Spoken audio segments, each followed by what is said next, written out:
जय हिंद दोस्तों, GS गुरुजी के YouTube चैनल में आपका एक बार फिर से स्वागत है। आज के इस वीडियो में मैं आपके लिए सौर मंडल का चौथा पार्ट लेकर के आया हुआ हूं। इससे पहले हमारे चैनल पर 3 पार्ट अपलोड किए हुए हैं। आप हमारे ज्योग्राफी के प्लेलिस्ट में जाकर के उन तीनों पार्ट को देख सकते हैं। उन 3 पार्ट के आगे अब यह चौथा पार्ट उनसे आगे के क्वेश्चंस के लिए हैं। जैसा कि आप देख पा रहे हैं, सौर मंडल इंपॉर्टेंट क्वेश्चंस बाय GS गुरुजी। इसमें आपको जितने भी क्वेश्चंस मिलेंगे ये सारे क्वेश्चंस पीछे के एग्जामिनेशंस में पूछे हुए हैं और मैं इस बात की गारंटी दे सकता हूं आपको कि आगे आने वाले एग्जामिनेशंस में भी ये जरूर पूछे जाएंगे। तो आइए बिना देरी किए इस वीडियो को शुरू करते हैं और इसके क्वेश्चंस को देखते हैं। जैसा कि आप देख पा रहे टाइटल में सौर मंडल पार्ट 4 विभिन्न ग्रहों की स्थिति। तो पीछे के 3 पार्ट में मैंने जितना दूर तक बताया है उससे आगे के क्वेश्चंस को मैंने इस वीडियो में कवर किया है। तो देखिए, पहला प्रश्न कह रहा है अरुण ग्रह की खोज किसने की थी। अरुण मतलब यूरेनस। तो इसके लिए 4 विकल्प दिए हुए हैं।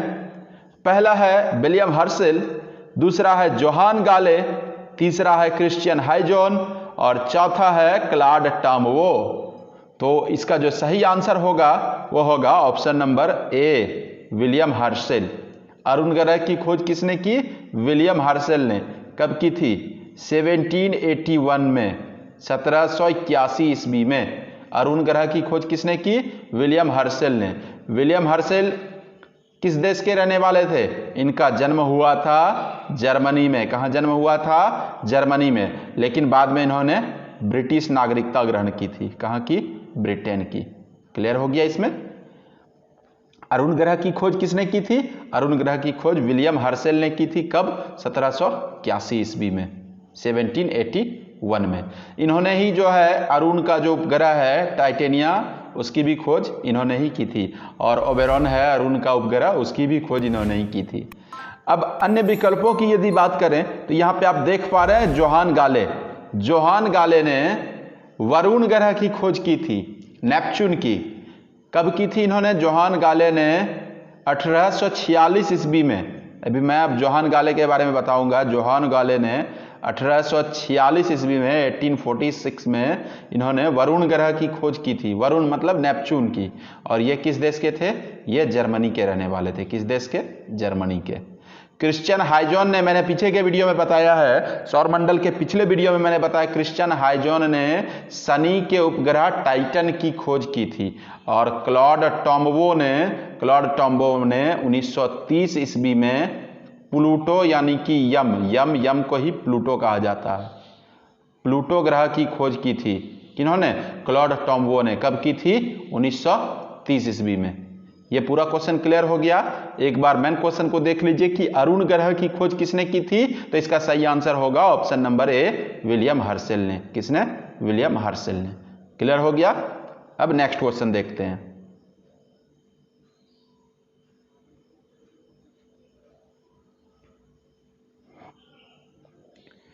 दूसरा क्वेश्चन है हरे रंग का ग्रह किस ग्रह को कहा जाता है? हरे रंग का मतलब उस ग्रह का रंग कैसा है? हरा है। तो अब देखिए यहां पर ऑप्शंस को देखिए। ऑप्शन नंबर ए है अरुण, ऑप्शन नंबर बी है वरुण, ऑप्शन नंबर सी मंगल और ऑप्शन नंबर डी पृथ्वी। तो इसका जो सही आंसर होगा वो होगा ऑप्शन नंबर बी, वरुण को। हरे रंग का ग्रह किसे कहा जाता है? वरुण या नेपच्यून कह सकते हैं इसको। ठीक है। कई जगहों पर अरुण का भी चर्चा होता है हरे रंग के ग्रह के रूप में। तो वो कंफ्यूजन मैं यहां पे आपको क्लियर किए देता हूं कि अरुण का जो कलर है वो लाइट ब्लू ग्रीन है, लाइट ब्लू ग्रीन, यानी कि हल्का नीला और हरा उस तरह का है। लेकिन वरुण का जो रंग है वो पूर्णतः हरा है, वो ज्यादा ब्राइट है, वो ज्यादा ब्राइट हरा है। इसलिए हरे ग्रह के रूप में वरुण को जाना जाता है। क्यों जाना जाता है? इसका रंग हरा क्यों होता है? क्योंकि इसके सतह पर सर्वाधिक मात्रा में हाइड्रोजन, हीलियम और मीथेन, हाइड्रोजन, हीलियम और मीथेन पाया जाता है। किस पर? वरुण पर। हाइड्रोजन, हीलियम और मीथेन सर्वाधिक मात्रा में वरुण के ऊपर पाया जाता है, उसके सतह पर, इसलिए इसका रंग कैसा दिखाई देता है? हरा, चमकीला हरा। क्लियर हो गया यहाँ पे ये। अब आप देख सकते हैं यहाँ पे क्या है, एक और है मंगल। मंगल देखिए, इसको लाल ग्रह कहा जाता है। मंगल को कैसा ग्रह कहा जाता है? लाल ग्रह। और पृथ्वी को नीला ग्रह कहा जाता है, नीला ग्रह। मंगल को लाल ग्रह क्यों कहा जाता है? क्योंकि इसके सतह पर आयरन ऑक्साइड की अधिकता है और पृथ्वी पर जल की उपलब्धता के कारण इसको नीला ग्रह कहा जाता है। यह प्रश्न हो गया पूरा। एक बार फिर से क्वेश्चन को देख सकते हैं आप। हरे रंग का ग्रह किसे कहा जाता है? तो बिना किसी कंफ्यूजन के इसका आंसर हो जाएगा ऑप्शन नंबर बी, वरुण को। किसे कहा जाता है? वरुण को। अब चलते हैं हम लोग नेक्स्ट क्वेश्चन को देखते हैं। तीसरा क्वेश्चन देखिए आप, किस ग्रह पर सूर्योदय पश्चिम दिशा की ओर एवं सूर्यास्त पूर्व दिशा की ओर होता है? क्वेश्चन ध्यान से देख लीजिए। सूर्योदय कहां? पश्चिम में, लेकिन हमारे यहां पर पृथ्वी पर क्या होता है? सूर्योदय पूर्व में और सूर्यास्त पश्चिम में, लेकिन यहां पर जस्ट उल्टा है, बिल्कुल अपोजिट। क्या है कि सूर्योदय पश्चिम में और सूर्यास्त पूर्व की दिशा में होता है। इसके लिए 4 विकल्प। ऑप्शन नंबर ए है मंगल, ऑप्शन नंबर बी बुध, ऑप्शन नंबर सी वरुण और ऑप्शन नंबर डी अरुण। तो इसका सही आंसर क्या हो जाएगा? Option number D Arun. इसका सही आंसर क्या होगा? अरुण। अरुण ग्रह पर सूर्योदय पश्चिम दिशा में और सूर्यास्त पूर्व की दिशा में होता है। क्लियर हो गया। अब नेक्स्ट क्वेश्चन देखिए। चौथा प्रश्न है, किस ग्रह के वायुमंडल में लगभग 90% तक, 90 से 95% तक, यहां पर 95% लिखा है, तो किस ग्रह के वायुमंडल में लगभग 95% तक कार्बन डाइऑक्साइड है? तो इसका जो सही आंसर होगा उसको खोजने के लिए आपके पास 4 ऑप्शंस अवेलेबल हैं। ऑप्शन नंबर ए है मंगल, ऑप्शन नंबर बी बुध, फिर है बृहस्पति और फिर है शुक्र। तो इसका जो सही आंसर होगा वो होगा ऑप्शन नंबर डी शुक्र। शुक्र ग्रह पर 90 to 95%, 90 से 95% तक क्या है? कार्बन डाइऑक्साइड है। क्या है? कार्बन डाइऑक्साइड है। और इसी की उपलब्धता के कारण इतना हैवी कार्बन डाइऑक्साइड है वहां पर, इसलिए जो है शुक्र सबसे चमकीला और सबसे गर्म ग्रह है। ये सबसे ज्यादा इंपॉर्टेंट, सबसे गर्म ग्रह शुक्र ग्रह को कहा जाता है, क्योंकि उसमें लगभग 95% कार्बन डाइऑक्साइड है, जो कि उसकी सतह को गर्म बना देता है। क्लियर हो गया। अब जो नेक्स्ट क्वेश्चन देखेंगे वो है क्वेश्चन नंबर 5, 5वां प्रश्न।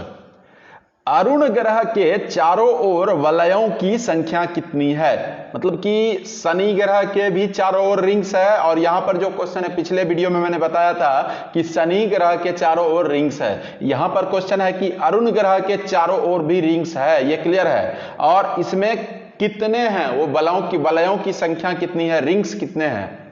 ठीक है, तो यहां पर आप ऑप्शंस को देखिए। ए में है 5, बी में है 7, सी में है 9 और डी में है 10।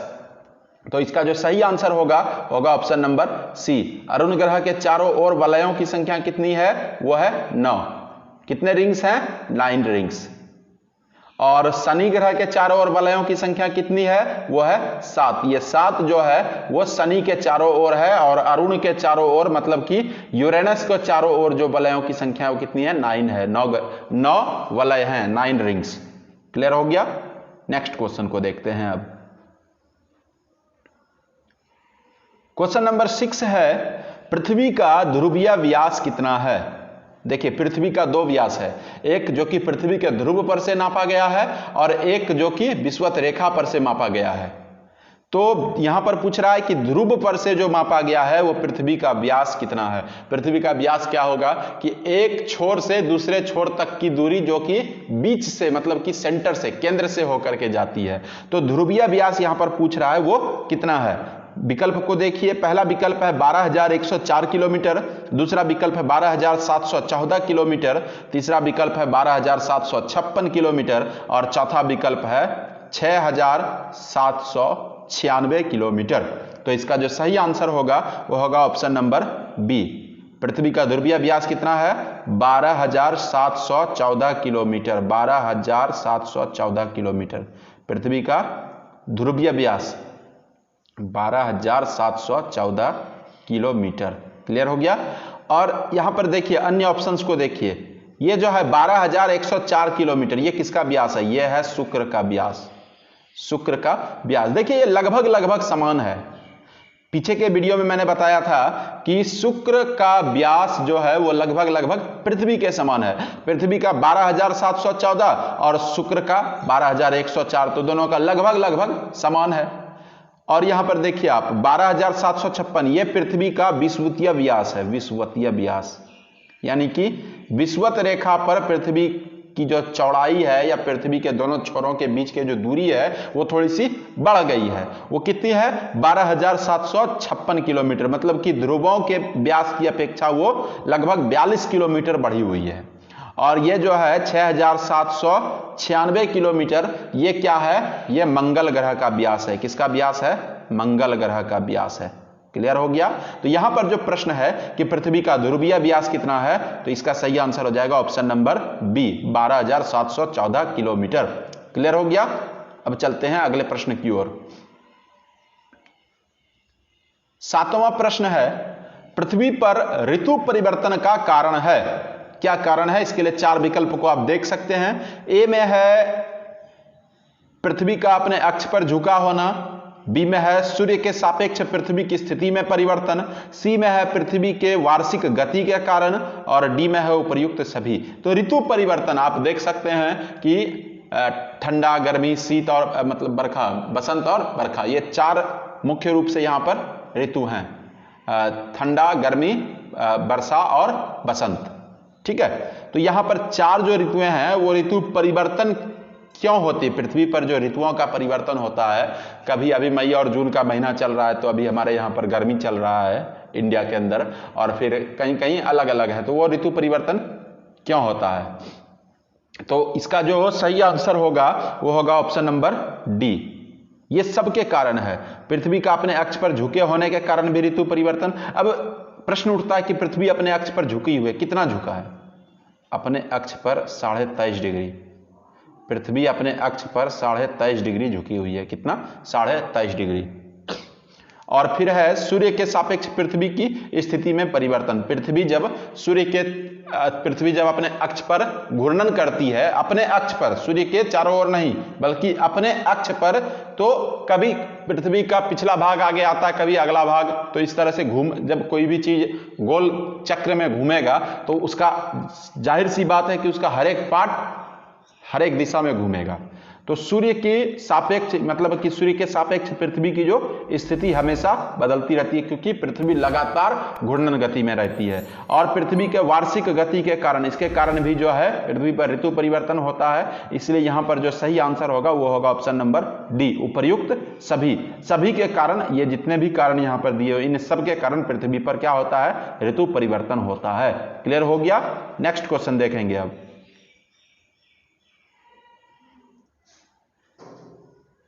नेक्स्ट क्वेश्चन नंबर 8, सबसे अधिक उपग्रह किस ग्रह के हैं? सबसे अधिक उपग्रह, अभी देखिए कि सौर मंडल में टोटल मान्यता प्राप्त 8 ग्रह हैं। उन 8 में से बुध और शुक्र का कोई उपग्रह नहीं है, तो बच जाते हैं अब 6 में से आप समझिए कि सबसे अधिक किसके पास है। वहां पर 4 ऑप्शंस भी दिए हुए हैं उसके लिए। ए में है बृहस्पति, बी में है शनि, सी में अरुण और डी में वरुण। तो इसमें से सबसे अधिक उपग्रह किसके पास है? तो इसका जो सही आंसर होगा वो होगा ऑप्शन नंबर ए, सबसे अधिक, माफ कीजिएगा, इसका सही आंसर होगा ऑप्शन नंबर बी। सबसे अधिक उपग्रह किसके पास है? शनि के पास। सबसे अधिक उपग्रह किसके पास है? शनि के पास। हालांकि कुछ समय पहले तक सबसे अधिक उपग्रह बृहस्पति के पास हुआ करता था, जिसकी संख्या थी 79। बृहस्पति के पास उपग्रहों की संख्या शुरू में कुछ समय पहले तक कितनी थी? 79। लेकिन अभी कुछ समय पहले ही जो है वैज्ञानिकों ने शनि के 20 नए उपग्रहों को खोज निकाला। शनि के 20 नए उपग्रहों को खोज निकाला, जिसमें से 3 की दिशा शनि के दिशा के साथ है और 17 जो है शनि के दिशा के विपरीत चक्कर लगाते हैं। तो 20 नए उपग्रहों को, शनि के 20 नए उपग्रहों को खोज लिया गया। इसलिए अब शनि का कुल जो उपग्रहों की संख्या हो गई वो कितनी हो गई? 82। इसलिए ये सबसे अधिक हो गया। हालांकि कुछ समय पहले तक कौन था? बृहस्पति, जिसके उपग्रहों की संख्या अभी कितनी है? 79, दैट मीन्स 79। और अब शनि के 20 नए उपग्रह की खोज हो जाने के बाद शनि के उपग्रहों की संख्या कितनी हो गई? 82, मतलब 82।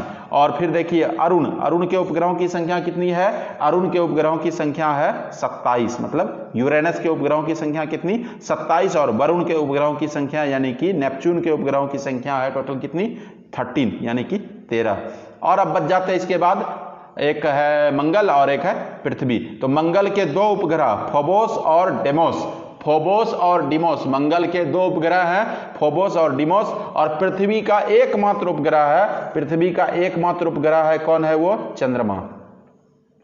इसको मैं फिर से लिख दे रहा हूं आपके लिए कि मंगल के दो उपग्रह, मंगल के दो उपग्रह हैं, मंगल के दो, फोबोस, हालांकि पिछले वीडियो में इसका चर्चा था, फोबोस और डिमोस। तो ये जो डिमोस है, ये जो मंगल का उपग्रह डिमोस है, ये पूरे सौर मंडल का सबसे छोटा उपग्रह है। और सबसे बड़ा कौन है? वो है बृहस्पति का गैनीमीड। ये सब पिछले वीडियो में मैंने कवर किया हुआ था। ये मंगल के दो, फोबोस और डिमोस, और उसके अलावा एक बचते पृथ्वी। तो हमारी पृथ्वी का एकमात्र उपग्रह है, उसका नाम क्या है? चंद्रमा। पृथ्वी का एकमात्र उपग्रह है, उसका नाम क्या है? चंद्रमा। पृथ्वी के उपग्रह का क्या नाम है? चंद्रमा। क्लियर हो गया? अब अगले प्रश्न की ओर चलते हैं। एक बार अगर आप चाहें तो मैं फिर से दोहरा रहा हूं इसको कि सबसे अधिक उपग्रह किस ग्रह का है, तो उसका आंसर क्या हो जाएगा? Option number 20, Shani. शनि के कितने उपग्रह हैं? 82, यानी कि 82। अब नेक्स्ट क्वेश्चन को देखिए, क्वेश्चन नंबर 9, सूर्य के बाद पृथ्वी का सबसे निकटतम तारा कौन सा है? अभी अगर आपसे क्वेश्चन पूछ दे कि पृथ्वी का सबसे निकटतम तारा कौन सा है, सीधा सीधा आंसर होगा सूर्य। लेकिन उसके बाद सबसे निकटतम कौन है, ये यहां पर क्वेश्चन में पूछ रहा है, जिसके लिए 4 ऑप्शंस भी अवेलेबल कराए गए हैं। देखिए यहां पर ऑप्शंस को, ए में है प्रॉक्सिमा सेंचुरी, बी में है अल्फा सेंचुरी, सी में है साइरस और डी में इनमें से कोई नहीं। तो इसका जो सही आंसर होगा वो होगा option number A, Proxima Centauri. पृथ्वी का सबसे निकटतम तारा कौन है? सूर्य। लेकिन सूर्य के बाद सबसे निकटतम तारा, मतलब कि दूसरा सबसे निकटतम तारा कौन है? वो है प्रॉक्सिमा सेंचुरी, जो कि 4.22 लाइट ईयर, 4.22 प्रकाश वर्ष दूर है। कि पृथ्वी से कितना है? 4.22 प्रकाश वर्ष दूर है। कौन? Proxima Centauri. और उसके बाद फिर जो है वो है अल्फा सेंचुरी, वो है 4.35 प्रकाश वर्ष, 4.35 प्रकाश वर्ष। और साइरस को डॉग स्टार भी बोलते हैं, साइरस डॉग स्टार। ये तारा जो है ये पृथ्वी से 9 प्रकाश वर्ष दूर है, 9 लाइट ईयर, LY माने लाइट ईयर, 9 प्रकाश वर्ष दूर है। यही जो साइरस है तारा, ये सूर्य से 2 गुना द्रव्यमान है इसका, साइरस का। क्लियर हो गया? और चौथा इनमें से कोई नहीं था। इसके बारे में क्या बात करना, फिर 3 के बारे में बात हो गया। तो यहां पर जो प्रश्न है कि सूर्य के बाद पृथ्वी का सबसे निकटतम तारा कौन सा है, इसका सही आंसर हो जाएगा option number A, Proxima century, जिसकी दूरी कितनी है पृथ्वी से? 4.22 प्रकाश वर्ष, 4.22 प्रकाश वर्ष। और उसके बाद अल्फा सेंचुरी, और फिर एक कौन है? साइरस या डॉग स्टार, ये सूर्य से 2 गुना द्रव्यमान का तारा है। क्लियर हो गया? अब चलते हैं अगले प्रश्न की ओर। 10वां प्रश्न आप देख सकते हैं कि सेलेनोलॉजी क्या है? सेलेनोलॉजी, इस पर आप 4 ऑप्शंस पर ध्यान दीजिए। इसके लिए पहला ऑप्शन है वायुमंडल की ऊपरी सतह का अध्ययन, दूसरा है वायुमंडल के निचले परत का अध्ययन, तीसरा है चंद्रमा की स्थिति एवं उसकी आंतरिक स्थिति, चंद्रमा की सतह एवं उसकी आंतरिक स्थिति का अध्ययन, और चौथा है इनमें से कोई नहीं। तो इसका जो सही आंसर होगा वो होगा ऑप्शन नंबर सी, चंद्रमा की सतह एवं उसकी आंतरिक स्थिति का अध्ययन क्या कहलाता है? सेलेनोलॉजी कहलाता है, सेलेनोलॉजी कहलाता है। या फिर आपको इस तरह से भी अगर प्रश्न दे कि चंद्रमा का सतह का अध्ययन क्या कहलाता है, तो वो ही क्या हो जाएगा? सेलेनोलॉजी हो जाएगा। अब आप इसको देखिए, वायुमंडल की ऊपरी सतह का अध्ययन, इसको कहते हैं एयरोलॉजी, एयरोलॉजी। फिर देखिए वायुमंडल के निचले परत का अध्ययन, इसको कहते हैं मेटेरियोलॉजी, मेटेरियोलॉजी। आप लोग इसका स्क्रीनशॉट लेकर के कॉपी पर ले सकते हैं इसको, जो इच्छुक होंगे। तो यहां पर जो क्वेश्चन पूछ रहा है आपको कि सेलेनोलॉजी क्या है, वो है चंद्रमा की सतह एवं उसकी आंतरिक स्थिति का अध्ययन। हो गया, क्लियर हो गया। अब चलते हैं नेक्स्ट क्वेश्चन की ओर। नेक्स्ट क्वेश्चन देखिए, साइनोडिक मास क्या है? साइनोडिक मास, फिर से मैं रिपीट कर रहा हूं, साइनोडिक मास क्या है? तो इसके लिए 4 विकल्प हैं। चंद्रमा द्वारा सूर्य की परिक्रमा करने में लगा समय, बी में है चंद्रमा द्वारा पृथ्वी का एक चक्कर लगाने में लगा समय, सी में है पृथ्वी द्वारा सूर्य की एक परिक्रमा करने में लगा समय, और डी में है पृथ्वी को अपने अक्ष पर एक बार घूर्णन में लगा समय। तो इसका जो सही आंसर होगा वो होगा ऑप्शन नंबर ए। क्या हो जाएगा? चंद्रमा द्वारा सूर्य की परिक्रमा करने में लगा समय। देखिए, सौर मंडल के जितने भी पिंड हैं वो सूर्य की परिक्रमा तो करते ही करते हैं, और उसके अलावा अगर कोई उपग्रह है तो वो अपने ग्रह की परिक्रमा करेगा। क्लियर हो गया? तो चंद्रमा पृथ्वी का उपग्रह है, लेकिन एक सौरमंडलीय पिंड है, इसलिए यह सूर्य की परिक्रमा तो इसको करना ही करना है। तो चंद्रमा द्वारा सूर्य की परिक्रमा करने में लगा समय को क्या कहते हैं? साइनोडिक मास। इसी को चंद्रमास भी कहते हैं। क्या कहते हैं? इसी को चंद्रमास भी कहा जाता है। साइनोडिक मास या चंद्रमास। इसकी अवधि कितनी होती है? इसकी अवधि होती है 29.53 दिन। 29.53 दिन, मतलब कि 29 दिन 12 घंटे कुछ मिनट हैं, तो 29.53 दिन इसको समझ सकते हैं आप। और फिर देखिए कि चंद्रमा द्वारा पृथ्वी का एक चक्कर लगाने में जो समय लगता है, चंद्रमा द्वारा पृथ्वी की एक चक्कर लगाने में कितना समय लगता है? 27 दिन 8 घंटे। 27 दिन 8 घंटे। 27 डी मतलब डेट, डे, और 8 मतलब 8 घंटे, एच मतलब आवर्स, घंटे। और पृथ्वी द्वारा सूर्य की परिक्रमा करने में ये जो समय लगता है ये कितना है? ये है 365 दिन, 365 दिन और 6 घंटे। क्लियर हो गया? और पृथ्वी को अपने अक्ष पर घूर्णन में जो समय लगता है वो कितना होता है? वो लगभग 24 घंटा होता है। तो यहां पर जो क्वेश्चन है कि साइनोडिक मास क्या है, तो चंद्रमा द्वारा सूर्य की, साइनोडिक मास क्या है? चंद्रमा द्वारा सूर्य की परिक्रमा करने में लगा समय, इसी को चंद्रमास भी कहा जाता है। साइनोडिक मास या चंद्रमास दोनों एक ही है। ये क्लियर हो गया? अब नेक्स्ट क्वेश्चन को देखेंगे हम लोग। नेक्स्ट क्वेश्चन है, चंद्रमा पर स्थित उच्चतम पर्वत का क्या नाम है? चंद्रमा पर भी पर्वत है, उस उच्चतम पर्वत का, जो सबसे ऊंचा पर्वत है चंद्रमा का, उसका क्या नाम है? इसके लिए चारों ऑप्शंस अवेलेबल हैं। ए में है निक्स ओलंपिया, बी में है लिबनिटीज पर्वत, सी में है माउंट कैलाश, और डी में है ओलिपस मेसी। तो इसका जो सही आंसर होगा वो होगा ऑप्शन नंबर बी, लिबनिटीज पर्वत। चंद्रमा का सर्वोच्च पर्वत का क्या नाम है? लिबनिटीज पर्वत। इसकी ऊंचाई कितनी है? तो 35,000 फीट। 35,000 फीट इसकी ऊंचाई है, और अगर इसको मीटर में कन्वर्ट कर दिया जाए तो 10,668 मीटर। चंद्रमा की सबसे ऊंची पर्वत क्या है? वह लिबनिटीज पर्वत। इसकी ऊंचाई 35,000 फीट है, और अगर मीटर में कन्वर्ट करें तो 10,668 मीटर, 10,668 मीटर। और ये जो है ये तो माउंट एवरेस्ट से भी ऊंचा हो गया, क्योंकि माउंट एवरेस्ट की ऊंचाई कितनी है ये आप कमेंट बॉक्स में लिख करके मुझे बताएंगे। माउंट कैलाश ये क्या है?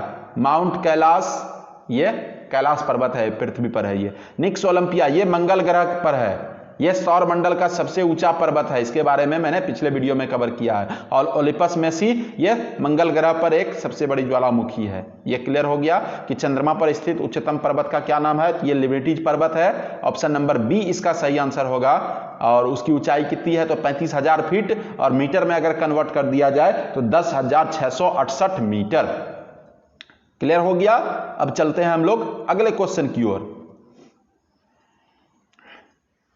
13वां प्रश्न है, समुद्र में ज्वार उठने के लिए अपेक्षित सूर्य एवं चंद्रमा की शक्तियों का अनुपात क्या है? जब समुद्र की लहरें काफी जोर से ऊपर उठती है तो उसको क्या कहते हैं? ज्वार कहते हैं। तो ज्वार और भाटा, जब वो नीचे चले जाए तो फिर वो भाटा है। तो ज्वार जो ऊपर उठता है, जल समुद्र का पानी जो ऊपर उठता है वो यूं ही नहीं उठ जाता है, वो ऊपर से सूर्य और चंद्रमा जो है उसको अपनी ओर खींचते हैं। अपना शक्ति लगाते हैं, तो उसको उठाने के लिए सूर्य और चंद्रमा की शक्ति का अनुपात क्या है? ये इसके लिए 4 ऑप्शंस हैं। यही क्वेश्चन है कि उन दोनों की शक्तियों का अनुपात क्या है। इसके लिए 4 ऑप्शंस जो कि एकदम विजिबल हैं स्क्रीन पर, आप देखिए। ए में है 3:5, बी में है 5:11, सी में है 7:11 और डी में है 11:5। तो यहां देखिए आप, सबसे पहले क्या है, सूर्य है और फिर चंद्रमा है, तो इसका सही आंसर क्या हो जाएगा? 11:5। समुद्र में ज्वार उठने के लिए अपेक्षित सूर्य और चंद्रमा की शक्तियों का अनुपात कितना होगा? 11:5। और अगर चंद्रमा को पहले दे दे और सूर्य को बाद में दे दे तो फिर आप 5:11 कर सकते हैं, कोई दिक्कत नहीं होना चाहिए इसमें। अब नेक्स्ट क्वेश्चन को देखिए, क्वेश्चन नंबर 14।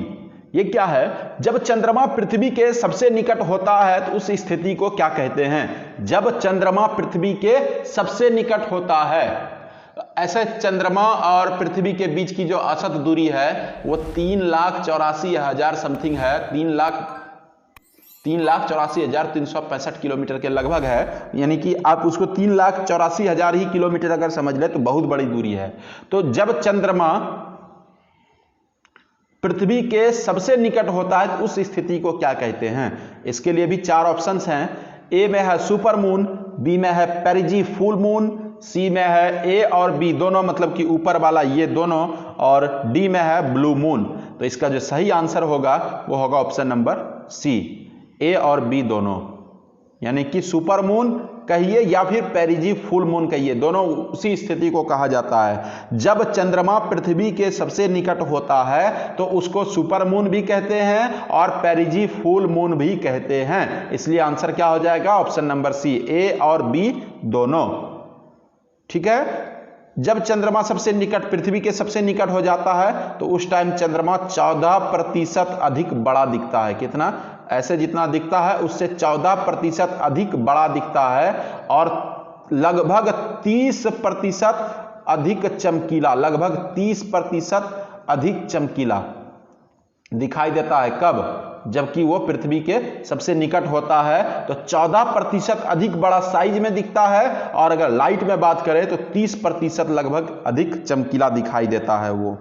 ठीक है। अब बात करते हैं, यहां पर हम ब्लू मून एक बच जा रहा है, इसकी बात करें तो ब्लू मून किसको कहते हैं? जब कभी भी एक कैलेंडर महीने में, मतलब कि 1 तारीख से उस महीने के अंतिम तारीख यानी 30 या 31 जो भी हो, जब कभी भी एक कैलेंडर महीने में 2 पूर्णिमा आ जाता है, पूर्णिमा मतलब फुल मून डे, 2 पूर्णिमा आ जाता है तो दूसरी पूर्णिमा को, उस महीने की दूसरी पूर्णिमा की चांद को ब्लू मून कहा जाता है। दूसरी पूर्णिमा के चांद को, जब किसी भी कैलेंडर महीने में 2 पूर्णिमा आ जाए तो दूसरी पूर्णिमा के चांद को क्या कहा जाता है? ब्लू मून कहा जाता है। ठीक है। अब जो यहां पर जो क्वेश्चन था कि जब चंद्रमा पृथ्वी के सबसे निकट होता है तो उस स्थिति को क्या कहते हैं, तो इसका सही आंसर क्या हो जाएगा? सुपर मून कहिए या पेरिजी फुल मून कहिए। इसलिए ऑप्शन नंबर सी हो जाएगा इसका सही आंसर। ए और बी दोनों, मतलब ये भी और ये भी दोनों कह सकते हैं उसको। अब चलते हैं अगले प्रश्न की ओर। 15वां प्रश्न और इस वीडियो का अंतिम प्रश्न। चंद्रमा पर गुरुत्वाकर्षण का मान पृथ्वी के गुरुत्वाकर्षण के मान का कितना गुना है? मतलब ग्रेविटेशन का बात कर रहा है यहां पे। चंद्रमा पर जो ग्रेविटेशनल फोर्स है, या वही ग्रेविटेशन बात कर ले आप, वो पृथ्वी के ग्रेविटेशन से कितना गुना है? अब ज्यादा है या कम है? लेकिन ऑप्शंस को देख करके लग रहा है कि कम है, लेकिन कम है तो कितना कम है वो देखना। इसके लिए 4 ऑप्शंस हैं। ए में है 1/4, बी में है 1/5, सी में है 1/6 और डी में है 1/8, मतलब कि 1/4, 1/5, 1/6, 1/8। तो इसका जो सही आंसर होगा वो होगा ऑप्शन नंबर सी, 1/6। चंद्रमा का गुरुत्वाकर्षण जो है, चंद्रमा का गुरुत्वाकर्षण वो पृथ्वी के गुरुत्वाकर्षण से कितना है? 1/6 गुना है। चंद्रमा का गुरुत्वाकर्षण पृथ्वी के गुरुत्वाकर्षण का कितना? 1/6 गुना है। अर्थात क्या हो गया इसका मतलब कि पृथ्वी पर किसी भी वस्तु का जितना भार होगा वो चंद्रमा पर जाकर के उसका 1/6 हो जाएगा, मतलब उसका 6वां भाग हो जाएगा। फॉर एग्जाम्पल कि अगर पृथ्वी पर किसी वस्तु का भार है कितना, कुछ भी मान सकते हैं आप, मान लीजिए 60 किलो। अगर पृथ्वी पर किसी वस्तु का भार की बात कर रहा हूं मैं, द्रव्यमान की बात नहीं कर रहा हूं। पृथ्वी पर अगर किसी वस्तु का भार है कितना, 60 किलो, तो वो चंद्रमा पर जाकर के उसका भार कितना हो जाएगा, 10 किलो, मतलब 1/6। वहीं अगर आपसे क्वेश्चन पूछ दे कि यदि चंद्रमा पर किसी वस्तु का भार 20 किलो है तो पृथ्वी पर उसका भार कितना हो जाएगा, तो उसको आप 6 से गुना कर देंगे। चंद्रमा पर भार कम होता है और पृथ्वी पर उसका 6 गुना हो जाएगा। तो चंद्रमा पर अगर किसी का 20 केजी है भार, तो वो पृथ्वी पर उसका भार हो जाएगा 120 केजी। क्लियर हो गया, फंडा समझ में आ गया इसका, उम्मीद है कि समझ में आ गया होगा। तो यहां पर जो क्वेश्चन है कि चंद्रमा पर का गुरुत्वाकर्षण पृथ्वी के गुरुत्वाकर्षण के मान का कितना गुना है, तो उसका सही आंसर क्या हो जाएगा, ऑप्शन नंबर सी, 1/6 गुना। क्लियर हो गया, यह अंतिम प्रश्न समाप्त हुआ। अब यदि आपको इस वीडियो का या इससे पहले अपलोड किया हुआ किसी भी वीडियो का आपको पीडीएफ चाहिए, वो भी कैसे, आंसर सहित, पीडीएफ विद आंसर, यदि आपको किसी भी वीडियो का आंसर सहित पीडीएफ चाहिए, हमारे चैनल पर जितने भी वीडियो अपलोड किए गए हैं उनका पीडीएफ, वो भी आंसर सहित आप प्राप्त कर सकते हैं। कहां, हमारे डिस्क्रिप्शन में दिए हुए टेलीग्राम लिंक से जाकर के आपको वहां हर एक वीडियो का, इससे पहले जितना भी वीडियो डाला गया और इस वीडियो का पीडीएफ आंसर सहित अवेलेबल होगा, वो आप प्राप्त कर सकते हैं वहां से। और अगर आप हमारे चैनल पर नए हैं और आपको हमारा चैनल अच्छा लगा तो आप जरूर हमारे चैनल को सब्सक्राइब करें, हमारे वीडियो को शेयर करें और कमेंट बॉक्स में अपनी राय जरूर दें कि आपको ये वीडियो कैसा लगा। और सब्सक्राइब करने के बाद बेल आइकन को दबाना ना भूलें, ताकि हमारे द्वारा अपलोड किए गए हर एक वीडियो का नोटिफिकेशन सबसे पहले आप तक पहुंच सके और आप जल्द से जल्द हमसे जुड़ सके। एक और बात कि हमारे चैनल या हमारे किसी भी वीडियो से जुड़े आपके पास कोई भी समस्या या सुझाव हो तो आप कृपा करके हमारे कमेंट बॉक्स में जरूर लिखें, ताकि हम आपके समस्या का समाधान कर सके और आपके सुझाव पर अमल करने का हर संभव प्रयत्न कर सके। धन्यवाद।